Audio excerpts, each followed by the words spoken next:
this is Lois Wright show once again, and you could hear the train sounds. We're on the Trans-Siberian Express. I don't quite know where it's going, but I saw the train and I wanted to jump on it, so I did. I mean, I have a ticket and everything. So anyway, I'm here on this a very fantastic train, but there's not many people on board. The weather's very cold, and the train could be a little warmer. And I don't know. I think it's going to some. I don't know where it's going. It's not going. It's going somewhere, but it's not Russia. But it's around in that area somewhere. Trans-Siberian. I don't want to go to Siberia, so I'm not quite sure. But the train fascinated me, and I hopped on. Now, before all this, well, Joyce Whitby, people are wondering why she isn't on the train too, but it seems that she wasn't feeling well, so she couldn't make it. And before we get busy with something else, which we're going to do, I want to mention that Aaron Robinson's book, Does God Sing?, is out now all over the country. And he's been on the show, Aaron Robinson. In fact, he is the composer that's writing the music, that has written the music for I'm trying to think of this film, In the Shadows of Grey Gardens. Grey Gardens here, the Grey Gardens in East Hampton. He's composed the music for it and played the music. So he's been on, and he lives in Maine, and he just had this book just came out he wrote, Does God Sing? I don't know, since I mentioned his book, I might as well mention my book. So my book is My Life at Grey Gardens, and that goes in with what we're going to see soon, because My Life at Grey Gardens goes in with in the Shadows of Grey Gardens, the film that J.C. Berdine produced. So now I think we're ready to show the film of In the Shadows of Grey. This is not. This is a short film that has information in it and a lot of interest in it that fascinates people. And no matter how you do it, it still can't be a failure, because any scrap of film or information or anything about the Beals is very welcome everywhere.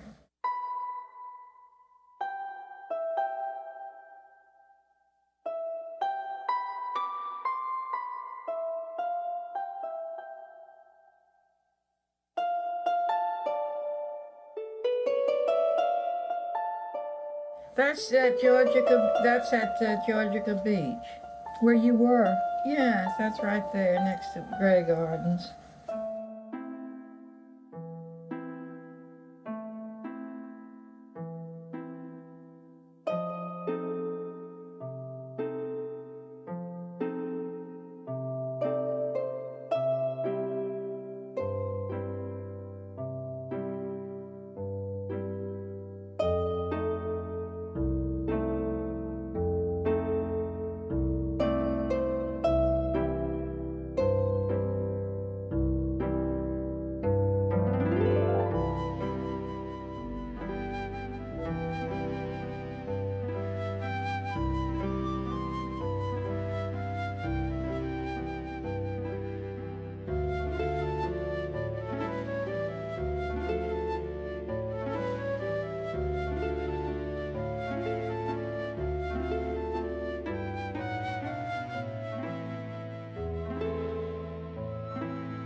Nobody's there. Surprising. Really? Should we go in? These people are very private.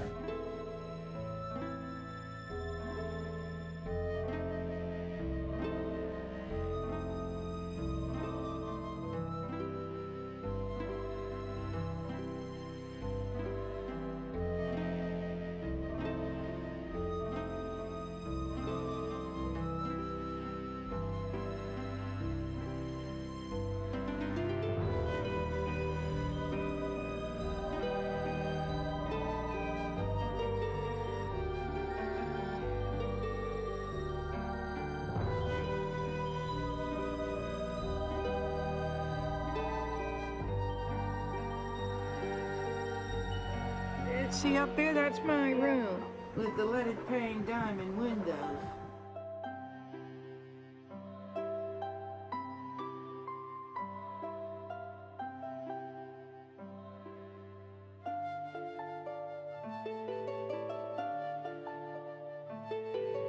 There it is. You can see Edie opening that door, picking up those groceries.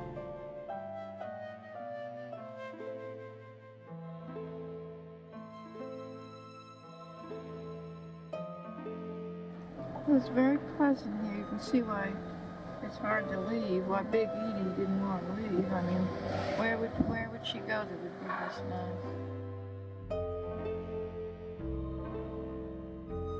nice? See me? Yes, this will be a close-up. Okay. This is Jennifer Burdine. J.C. Burdine. J.C. Burdine. I met Lois Wright by accident. I already knew about the Beals. I knew about Grey Gardens. But I didn't know there was so much more to the story. May 7th, 1975. I had a milkshake and a hamburger before I arrived at the Beals at 5:30 p.m. with my cot and blankets and a few suitcases. The Beals and I talked for a bit, and then I was shown to my room. I was given the eye of the house room, which we called the eye room for short. It is upstairs and overlooks the front porch. I would end up staying downstairs most of the time now. For goodness sakes, this is Miss Lois Erdman Wright. The psalmist of the Hamptons, the psalmist of the Hamptons.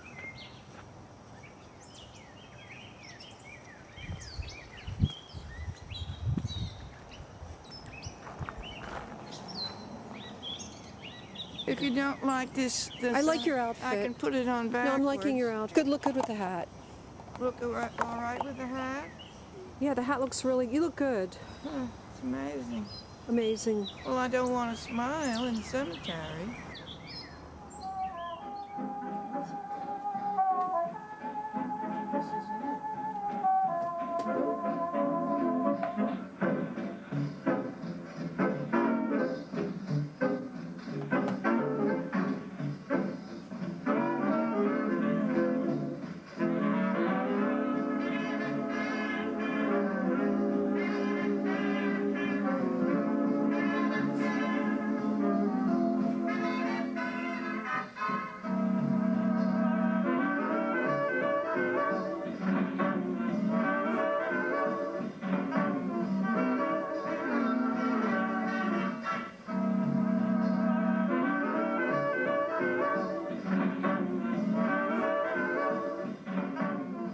This is Lois Wright, and this is a different type of show.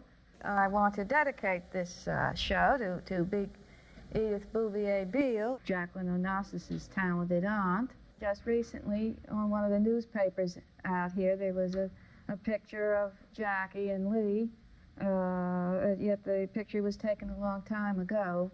I guess I'm talking to the right camera, I think so. I was the ghost of Grey Gardens, I call myself, because very few people knew I was there, and that was where I wanted it, really. And as for my credentials, there are a few of them, about the fact that how am I able to talk about the Beals is because my mother was a friend of Big Edie's, and I was too for a long time. As you know, I was mentioned in that Heyman book, Portrait of Jackie or something it was called, as a friend. All this is taken from my book, that ran through the East Hampton Star quite a few years back of my life at Grey Gardens. I kept it because I was there 13 months. It was after my mother died, and I stayed with them. I wanted to stay with them. And I do love the Beals. I lived in Grey Gardens for over a year, and one reason I loved it so much is they appreciated my painting so much. Lois painted that, and I suppose it's a flying angel. She's very gifted. She really is. She's very gifted. Also, I felt like I was in Tibet in a way. It's hard to explain. I looked on Big Edie as the Dalai Lama. When you were there, did it ever occur to you in your wildest dreams that the Beals would have become this celebrated for living in Grey Gardens and for themselves? Well, like the Beals and like myself, we always expected to be known for something. Not just regular people.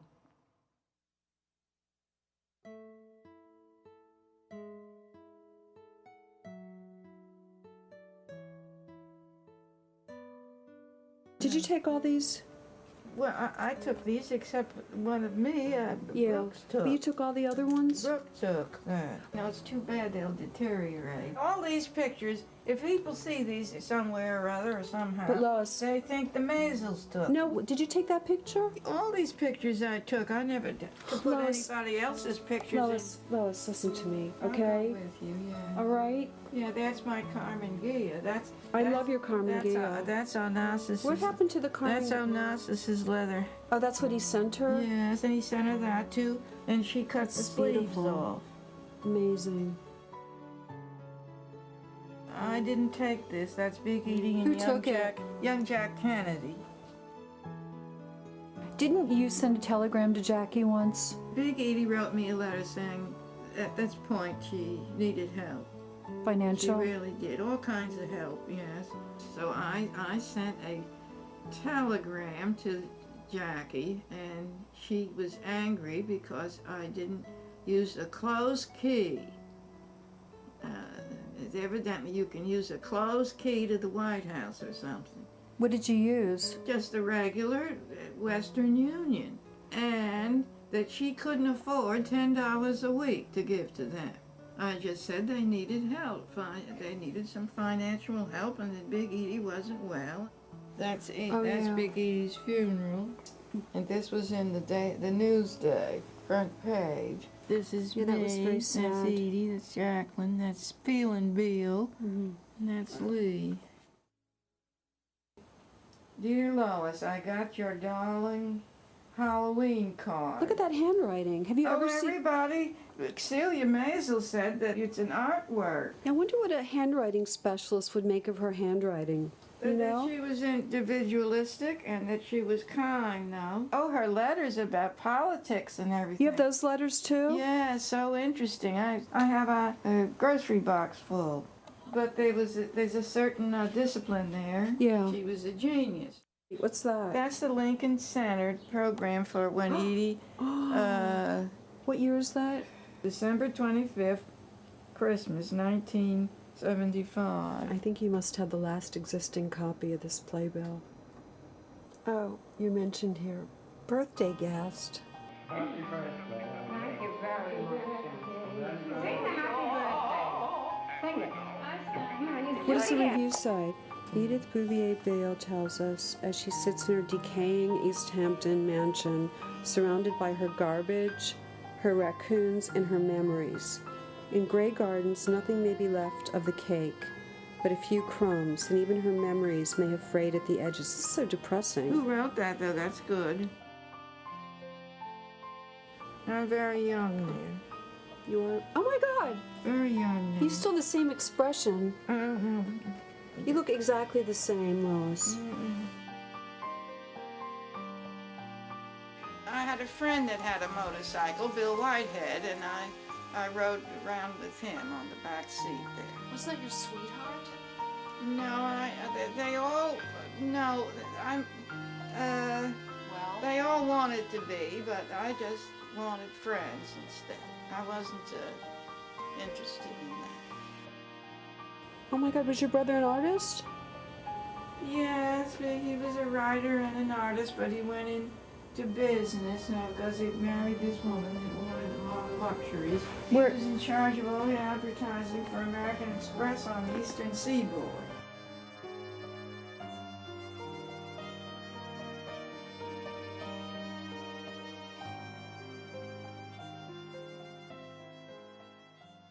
What was it like the 4 years after your mother died?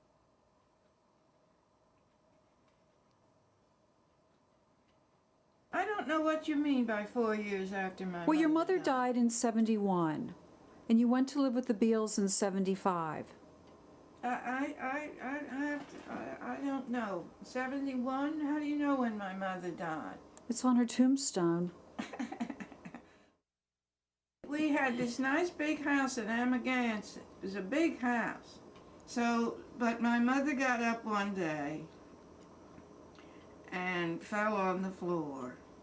Well, she had broken her hip, and so she stayed downstairs in the dining room for that reason after that, and so I had all these rooms upstairs. Well, I had 4, but I then proceeded to run a guest house.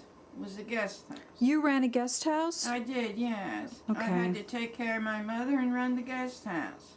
I ran it very strict and very good because I ran this guest house like as if I was a guest there. Well, then a woman and a man came in. She had rented the room, and she was a single. They started to make love up there in the bedroom. I could hear them downstairs. I was infuriated because that's not supposed to go on in any place that I would be in charge of. So I ran up the stairs and I banged on the door and told them to get out. So I could have been murdered. I thought later that was a very dangerous thing for me to do without any protection, and these people were very tense on they were making love. They got out in about 1 minute though. So how long after you had the guest house did your mother pass on? About a year. You know, you were by yourself and you made the decision after, I guess it was some months, not to keep the guest house, right? You didn't want to do it. No, I didn't want to do it. I just didn't want to stay there in this large house in Amagansett, so I thought it would be nice to live there. And so the Beals invited you to move in with them? Yes, they loved my mother, and they were supposed to be fond of me too. There were many, many reasons why we got along so well. We understood each other because we had things in our lives that were similar. There was a similarity there about our past in a way. And I don't think that anybody else ever stayed there like that in total congeniality with both of them. And with such understanding of each other's background. We couldn't help but get along well and enjoy each other's company. It would be very difficult for anyone else to live there and be in the same city. There'd be complete misunderstanding, I believe, since the lives of me were so different from theirs. Mine wasn't. I'm going to have a sip of wine. So in a way you do hold the secrets to what it was like to live there, even if all the secrets can't be told. Well, I suppose so, since I'm the only one that ever lived there outside of no other person entered there that lived there like I did. You know how you are sort of like psychic and spiritual? Yeah. Do you think we could contact Edie? I think that Edie's around when she approves of something or doesn't like something. You can feel her presence. Edie's sort of in my mind or in my aura all the time. And you know, I paint little Edie. I painted little Edie when I was living at Grey Gardens, and I've painted little Edie after that. And she's sort of in my mind, in my aura, in my spirit, you might say, all the time. So Lois, we were talking about, having this celebration after 35 years of the Maisels filming the Beals. And, I wanted to ask you, because you're very psychically connected to the Beals. Yes. And this is a little bit out there, but what would you think about having a seance to bring them back so we could actually invite them to the celebration too? Do you think it's crazy? No. It's not like I'm asking you because I want someone else to do it. I just want to ask Do you have someone else in mind? Never. Never? You're my first choice. Then you don't, well, I guess you don't want to do it. I don't know. I mean, Lois, you're the logical person to do it. You have a crystal ball. Yeah. You already have the headband. Right. You're already intimately connected with the Beals. You lived at Grey Gardens, and you paint ghosts. That's true. So those are your qualifications. Oh, yes. I guess we should go to the cemetery and invite Big Edie, right? I'll go, but I need to have an ice cream soda or something first. I haven't had lunch even. It's gone now. Okay. Well, I guess we're back on? Yes, we are. Look. Yes, now we're back on the Trans-Siberian Express going somewhere. There you go. That was great. Did What you was- enjoy your film? Oh, the film, yes. Except for the mix-up about the houses. That really upsets me. I knew that wasn't your And house in it's- Amagansett. It'll upset everybody that lives in East Hampton and Amagansett, that anybody, or Springs, will know that the large house where I rented the rooms for the summer was in Amagansett, and it was Sam Melissa's house. Right on Main Street. Oh, right on It's the Main Gansett Street. Green now. Gansett It's been the Green main Gansett house. I had Green nothing since to- you had it, right? What? It became the Gansett Green right after you had it, didn't it? Yes, the sign wasn't up there. So when I was living there, there's a big sign saying Gansett Green. Mm-hmm. But I had nothing, the cottages were back there, but I had nothing to do with that and never saw the people back there. Yeah. Anyway, it was a nice house. I like that big house. So the house that we did see on the screen that she was referring to is your house in the Springs, wasn't it? That's now the library, yes. Yeah. When I was living in Springs was when I went to the Sea Spray to read Palms. Right. And I was very young, and that was all mentioned with Don Huntington. Which was a great show, by the way. Well, Don Hunting yes, was on. it was. I liked that show. Well, he was great, and it showed the Sea Spray, a painting of the Sea Spray by Osborne. And Ms. Osborne, I forget her first name now. So you know this film's going out on the World Wide Web. I should hope so. You better tell your audience. Oh, Look yeah, for it. don't forget the World Wide Web, www.ltveh.org. And some people, EH stands for East Hampton. And it's going out there. There's a lot of people aware of the Beals, of course. I don't know whether Lee Radziwill is still in France. Is she? I Do you don't know. I have no idea. Well, she's... What was fascinating for me was we were watching from the control room, Lena and I, and your voice, when I closed my eyes, had that soft lilt to it and that kind of odd accent that I always thought the Bouviers and the Beals had. Really? And it was very soft, and I closed my eyes and said, she sounds like Grace Kelly. Oh, for She heaven's sounds sake. like Grace Oh, Kelly. my goodness. Your speech was so refined, and your voice was so soft and lilting. Well, thank you. I appreciate that. And the shots of you while you were compliment. modeling with your Yeah. dark hair and that red lipstick, Mm. we were going, wow, she looks pretty good. She Oh. looked great. Well, I felt I looked fine at the time. Yeah. And all those photographs are in your archive? You own I all hope those photographs? So, yes. and- Oh, yes. No, you're in the film. J.C. Berdine has some of the pictures, photographs Right. that the Maisels took. I see. And she didn't apparently get their permission, or that rather causes a Al problem. Maisel's Yeah. permission. Dave is passed on, but that's why the film isn't out. Right. Well, That has to get settled. That has to get settled. I want to thank the spirit of the Edith Bouvier Beale and little Big Edie and Little Edie, their spirits, and I hope they're around here.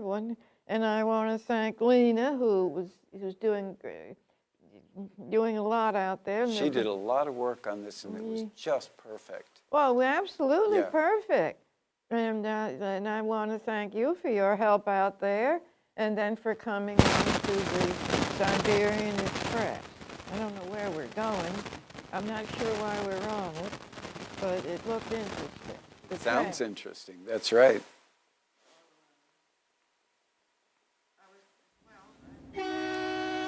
There you go. Goodbye, everyone. I like the map. The map was good.